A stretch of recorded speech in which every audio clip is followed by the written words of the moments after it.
यदि हम एक आत्मिक व्यक्ति हैं तो आपके जीवन में बहुत सारी ऐसी चीजें होनी चाहिए।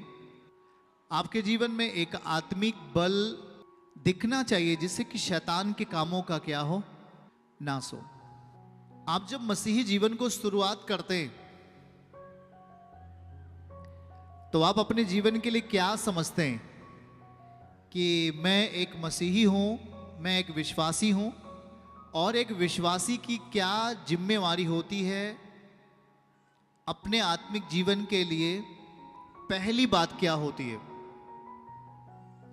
अगर वो विश्वास करने वाला है तो उसे अपने जीवन में पहली चीज क्या करना पड़ेगा जिससे वो आशीषों में एंटर कर सके, आशीषों में प्रवेश कर सके, समृद्धि में प्रवेश कर सके, छुटकारे में प्रवेश कर सके। उसे ऐसी पहली चीज क्या करना चाहिए? आज इसे जानते हुए हम आशीषों को अपने लिए देख पाएंगे यीशु के नाम में। आपको यह नहीं मालूम कि हमें मसीही जीवन में जो फर्स्ट स्टेप होता है, जो पहला कदम होता है, वो ऐसा कौन सा कदम है जो हम अपनी जिंदगी में उसे पूरा करें ताकि हमारी जिंदगी के लिए वो भाग जो परमेश्वर ने हमारे लिए रखे हैं वो द्वार खुल जाए। तो चलिए हमारे साथ जल्दी से और अपनी डायरी लीजिए और लिखना शुरू करिए। रोमियो अध्याय 12 वचन 1 से हम आपके लिए पढ़ना शुरू करेंगे। पहली चीज जो आपको अपनी जिंदगी में करनी चाहिए जिससे आप एक शक्तिशाली मसीही बने, तो ये चीज है। हम आगे पढ़ते हुए इसको बात करेंगे। रोमियो अध्याय 12 वचन 1 से हम इसको आपके लिए पढ़ेंगे। इसलिए हे भाइयों, मैं तुमसे परमेश्वर की दया स्मरण दिलाकर विनती करता हूं कि अपने शरीरों को जीवित और पवित्र और परमेश्वर को भावता हुआ बलिदान करके चढ़ाओ, यही तुम्हारी आत्मिक सेवा है। इस संसार के सदृश ना बनो, परंतु तुम्हारे मन के, तुम्हारे बुद्धि के नए हो जाने से तुम्हारा चाल चलन भी बदलता जाए, नया होता जाए, जिससे तुम परमेश्वर की भली इच्छा आप जान सको, जिससे आप परमेश्वर को भावती इच्छा समझ सको और सिद्ध इच्छा अनुभव से मालूम करते रहो। सिद्ध इच्छा अनुभव से मालूम करते रहो। आमीन, हालेलुया। जब एक विश्वास करने वाला, एक विश्वासी जब चर्च में आकर बैठता है तो उसे एक ही इच्छा, पहली इच्छा मैं बताऊं क्या होती है? और जी मेरा बीमारी जाना चाहिए किसी रीति से, मैं सही होना चाहता हूं, मैं अपने लिए भलाई देखना चाहता हूं किसी रीति से। आपका सोचना ठीक है, मैं कहूंगा कि आपका विचारधारा भी सही है कि जब आप प्रभु के पास आए तो प्रभु की पहली प्राथमिकता यही है कि वो आपको छुए और आपको आशीष दे, आपको चंगा करे, आपके शरीर के रोगों का बहाल करे, आपके मुकदमे का बहाल करे, आपकी समस्याओं से आपको छुड़ाए। सही है, लेकिन ये चीजें जो छुटकारा आपकी जिंदगी को चाहिए वो रास्ता वचन से जाता है। वो रास्ता कैसे जाएगा? वचन मानने के माध्यम से, आज्ञा को पूरी करने के माध्यम से। मुझे मालूम है कि जब आप पहली बार चर्च में बैठे हैं तो आपको बहुत सारी चीजें मालूम नहीं रहती कि मुझे कैसे आत्मिक जिंदगी जीना चाहिए, क्योंकि हमने तो अभी तक शारीरिक जीवन जिया है। मारना, गाली देना, नशा करना, व्यभिचार करना, ये सब जीते हुए आज मैं पहली बार इधर बैठा हूं, ऐसा करके आप सोच रहे हैं। लेकिन आप ध्यान दीजिए कि यदि आप जो आज समझाया जा रहा है, वचन की शिक्षा जो आपको दी जा रही, यदि इस शिक्षा को आपने अपने जीवन में उतारा या अपने जीवन में आने की अनुमति दिया, तो आज से ही स्टार्ट होगा आपकी हीलिंग, आपकी आशीष, आपकी बरकत यीशु के नाम में। आज से शुरुआत हो जाएगा जो आपके जीवन में चाहिए, क्योंकि बाइबल समझाती है। आप नए नियम में जाइए, पढ़िए, परमेश्वर ने, यीशु मसीह ने अपने वचन पहले दिए, वचन दिया और उसके बाद उनका छुटकारा किया। पहले वो जहां जाते थे पिता के वचन को समझाते थे और उसके बाद वो वहां जो जरूरत होती थी लोगों को दिया करते थे। आमीन। तो आज देखिए इस आयत को समझते हुए हम आगे बढ़ें। रोमियो 12 आयत 1 में लिखा, हे भाइयों, मैं तुमसे परमेश्वर की दया स्मरण दिलाकर विनती करता हूं कि अपने शरीर को जीवित क्या करना है। एक मसीह को जब वो प्रभु को जाने तो अपनी जिंदगी का पहला चीज उसको अपने शरीर को जीवित करना होगा। अब आप कुछ समझ रहे हैं, कुछ लोग सोच रहे हैं कि शरीर तो जीवित है भाई। ये जो आपका शरीर जीवित है, जिसमें पाप समावेश है, जिसमें पाप की बढ़ोतरी है, जिसमें पाप मिला हुआ है, वो जीवित नहीं है। आप चलते हो, आप खाना खाते हो, आप अपना काम धाम करते हो, लेकिन आत्मिक रीति से वो शरीर मरा हुआ है।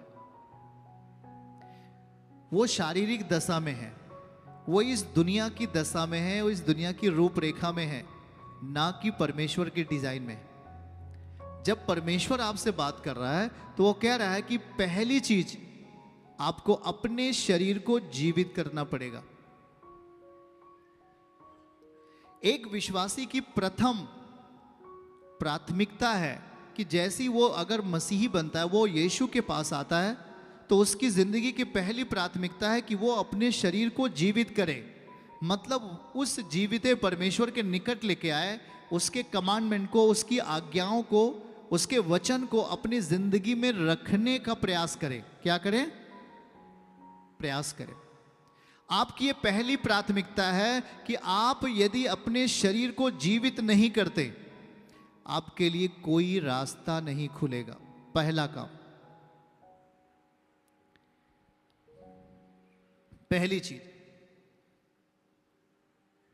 ये आपकी कॉलिंग भी हो सकती है, ये आपकी बुलाहट भी हो सकती है, ये आपकी पहली प्राथमिकता है कि जब आप मसीह को ग्रहण करते हैं, प्रभु के साथ आते हैं, आपकी पहली प्राथमिकता यह है कि आप अपने शरीर को जीवित करें, अर्थात व्यभिचार से बचे रहें। पहली चीज। प्रभु इतना सचेत, प्रभु इतना सतर्क क्यों है? आपको सतर्क क्यों करता है?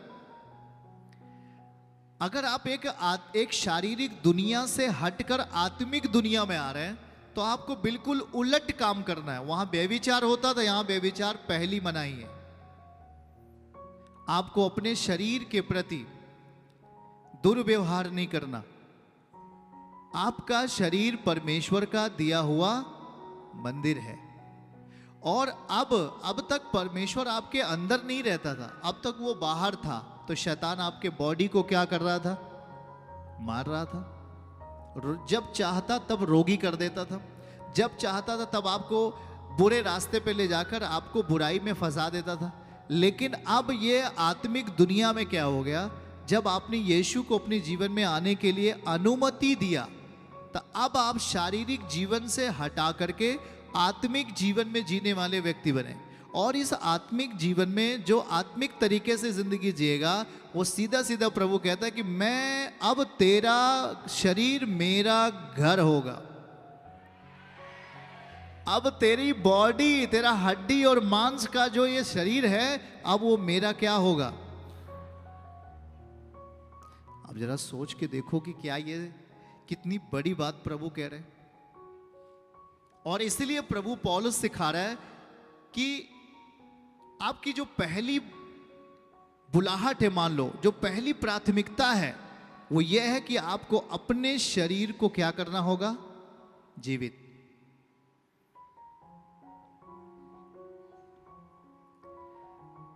तब आप परमेश्वर की एक बड़ी आशीषों को, परमेश्वर की एक बड़ी बुलाहट को, उसकी बड़ी कॉलिंग को आप समझ सकते हैं।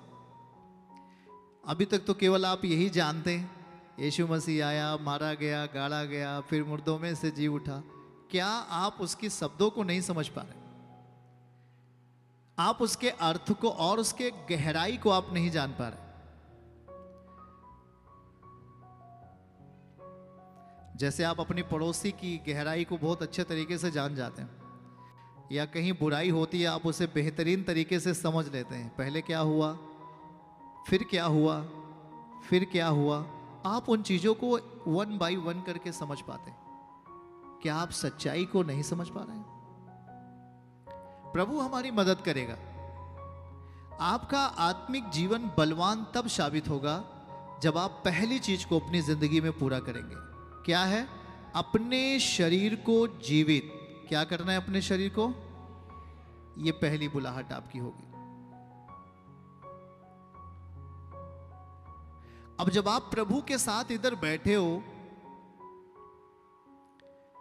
कुछ लोग इंजीनियर बनना चाहते हैं, कुछ लोग नौकरी में जाना चाहते हैं, कुछ लोग आईएएस बनना चाहते हैं, कुछ लोग शासन प्रशासन क्षेत्र में जाना चाहते हैं, व्यवसाय करना चाहते हैं। आपके अंदर बहुत सारी इच्छाएं होती हैं। मेरा बेटा पढ़कर ये बन जाए, मेरी बेटी पढ़कर ये बन जाए, मेरे घर के लोग ये हो जाए, ऐसे ऊंचे हो जाए, तमाम इच्छाएं आप में होती हैं। लेकिन जब आप प्रभु के पास आओ तो प्रभु की एक इच्छा क्या है उसको समझो पहले। जब तक आप परमेश्वर की इस बुलाहट को नहीं आप समझोगे, परमेश्वर तय करेगा आप की बुलाहट, आप जिस बुलाहट में चल रहे हो, आप जिस सिस्टम में, जिस सीजन में, या परमेश्वर के वचन को कितना गंभीर लेते हुए आप जी रहे हो, उसके आधार पर ही परमेश्वर आपकी जिंदगी का हर निर्णय लेता है। कुछ लोग पास्टर बनना चाहते हैं, प्रेरित बनना चाहते हैं, कुछ लोग बड़ा व्यवसायिक बनना चाहते हैं। आप क्या बनना चाह रहे हो, अगर आपने पहले यह सोचकर इधर बैठे तो आप गलती कर रहे हैं।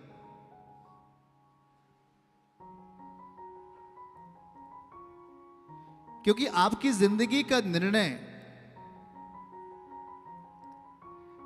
वचन के मानने के आधार पर ही परमेश्वर लेते हैं।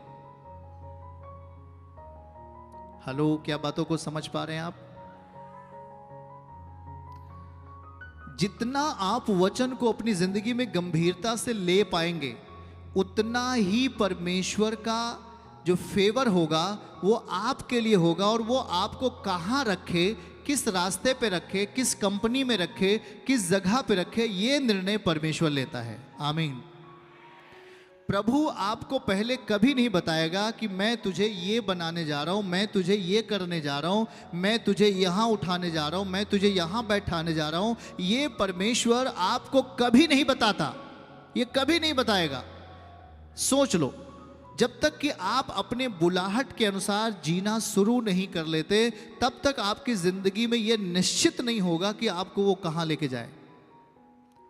क्योंकि पहले आपके सामने जो चीजें रखा है आप उसे पूरा करो। आप पास्टर बनने वाले हो या आप बनना चाहते हो, लेकिन पहली चीज आपकी जिंदगी में है ही नहीं। आपने अपने शरीर को अशुद्ध किया है, आपने अपने शरीर को व्यभिचार के लिए दे दिया है, आपने पहले ही बुलाहट को फेल कर दिया, आपने पहली ही बातों में गिर गए। इसलिए अब आपके लिए वो सोच नहीं सकता कि अब आपको क्या दे और क्या ना दे। याद रखना इस बात के लिए। मेरी इच्छा है कि मैं बहुत बड़ा पास्टर बन जाऊं, पादरी बन जाऊं, क्या बन जाऊं, ये हो जाऊं, एक कंपनी का मालिक बन जाऊं, बिजनेसमैन हो जाए, मेरा ये हो जाए, वो हो जाए। वो आपने सोचा होगा, लेकिन जब आप वचन के अनुसार जीना शुरू करते हैं, तब आपके लिए परमेश्वर सोचता है। और जो परमेश्वर आपके लिए सोचेगा उसे कोई फेल नहीं कर सकता है। लिखा क्या है? अपने शरीरों को जीवित करो। पहला चीज, अपने शरीर को क्या करना है? अपने शरीर को जीवित करो, अर्थात व्यभिचार से बचो, शुद्धता में चलो, पवित्रताई और परमेश्वर को भावता हुआ करके बलिदान चढ़ाओ। ये आपकी पहली सेवा है। आप एक मसीही बने हैं तो ये आपकी पहली सेवा है। परमेश्वर को भावता हुआ बलिदान आपको चढ़ाना है। आप पहली बुलाहट पूरी कर रहे हैं। और जब तक आप बुलाहट पूरी नहीं करोगे, जब तक आप परमेश्वर के वचन का कहा हुआ भाग पूरा नहीं करोगे, वो आपके लिए कुछ नहीं करेगा। इसलिए बात को समझना जरा, इस बात के लिए कि प्रभु आपको क्या करना चाहता है। प्रभु आपको सिखलाता है वो जीवित रहना है, आपको पवित्र रहना है और परमेश्वर को भावता हुआ करके बलिदान चढ़ाना है। यही आपकी पहली सेवा है। और जब आप पहली सेवा में ही फेल हो जाते तो आपकी जो एक अलग आशीष प्रभु आपको देना चाहता है, बड़ी बरकतों में रखना चाहता है, एक गवाही के रूप में आपको रखना चाहता है, आप वहां नहीं पहुंच पाते। इसलिए पहली बुलाहट आपको अपनी जिंदगी में पूरी करनी होगी। वो क्या है कि अपने शरीर को जीवित, पवित्र और परमेश्वर को भावता हुआ करके बलिदान चढ़ाओ। यही हमारी आत्मिक सेवा है। यही हमारी आत्मिक सेवा है। यही हमारी आत्मिक सेवा है। इस संसार के सदृश ना बनो, परंतु तुम्हारे मन के नए हो जाने से, तुम्हारे बुद्धि के नए हो जाने से हमारा चाल चलन भी नया होता जाए। आमीन। चर्च की सभी प्रार्थनाओं को और परमेश्वर के दास के द्वारा टीचिंग सुनने के लिए और अपडेट्स को जानने के लिए हमारे इस चैनल को सब्सक्राइब करें और साथ में बेल आइकन को जरूर दबाएं ताकि जब भी लाइव प्रार्थना हो तो सबसे पहले आप देख सकें।